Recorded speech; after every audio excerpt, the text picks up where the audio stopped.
Wall Street Journal Deputy Editor-in-Chief Matt Murray. Matt, good morning to you. Good morning. Where do you think that we're going to go with this? How's this going to end? Well, right now it looks like they're headed on the path to impeachment. It looks like the House Republicans really want to see where this is going to go. There's a lot of anger on the right toward the IRS, and some of the things that the IRS has cut and caught up in, including the destruction of the documents, are fairly curious, to say the least, and something that a lot of people on the right are going to want to look at. I think that there's a lot of anger that over the IRS scandal in the 3 years, really almost since it broke out, nobody's really been punished. Nobody's really paid the price for anything. Lois Lerner, the original target of a lot of ire, took the fifth, didn't really testify, retired.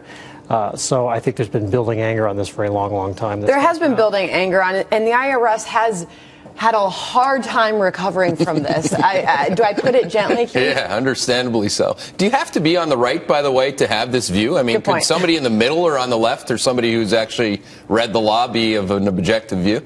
Objectivity in partisan politics. I love it. Dare you ask? I think there's a lot of good reasons for anybody to ask questions about the IRS. I just think, like a lot of these fights, it's gotten pulled into the partisan wrangling out there. There's no doubt.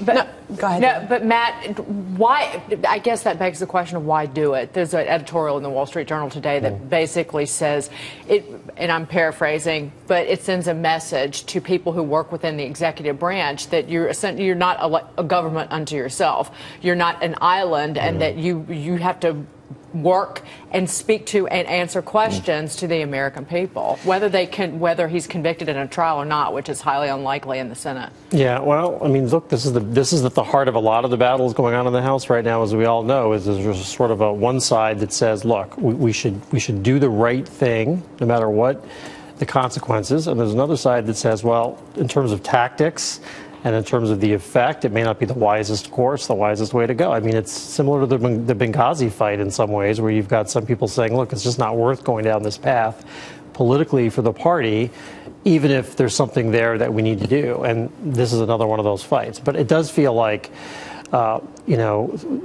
there is enough here that there's a legitimate reason to ask questions and to investigate, and there's going to be a desire to go down that road. All right, so I want to move on to this budget deal because, as we know, we're moving into John Boehner's final days. We're told of very emotional final days, or he's saying his goodbyes in Washington. Every day has been emotional for John Boehner, from what I can tell. Shed a tear. I had delicious ice cream today. Yeah, but meanwhile, this budget deal, Republicans are scrambling to get enough votes together to get this thing passed. Your prediction on that? I think they'll pass it. I think it'll come through because I think everybody wants to move on to the next battles and to get into the presidential election. But I think what will be interesting is that now this will become a presidential issue.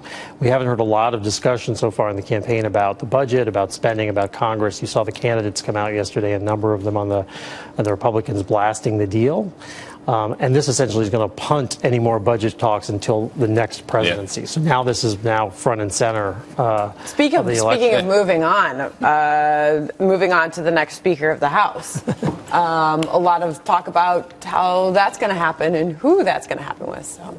Well, it'll be Ryan. I think everybody feels that way. I think he's likely to get the number of votes that are needed.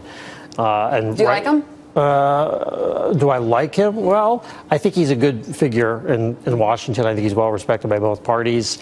I think he's sincere and a hard worker. I think it'll be interesting because he's not really tested for a job like this. It's not something he sought. It's not something he set out to do. There's a lot the Speaker has to do, including things like fundraising that I don't think he's that excited about. But a lot of people, Keith, believe he's the best guy for the job right now. Yeah, and when you talk about kicking the can on the budget or the debt ceiling, I mean, he's actually knowledgeable, which is nice. I mean, somebody who can actually read a balance sheet is helpful.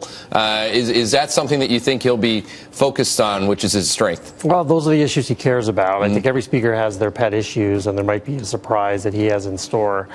I think that the challenge again will be, though, is we'll be managing particularly the Freedom Caucus. I mean, already a guy who has pretty strong conservative credentials for a lot. People were yesterday reminding or invoking the 2013 budget deal he had with Patty Murray as a bad precedent for even what's going on right now. So he's got to manage that process and focus on the fiscal issues he cares about, which is going to be tough. All right, well, he's got a lot of challenges ahead, and a lot of Republicans think he's the guy up for the job. All right, thank you very much, Matt Murray. Thank you.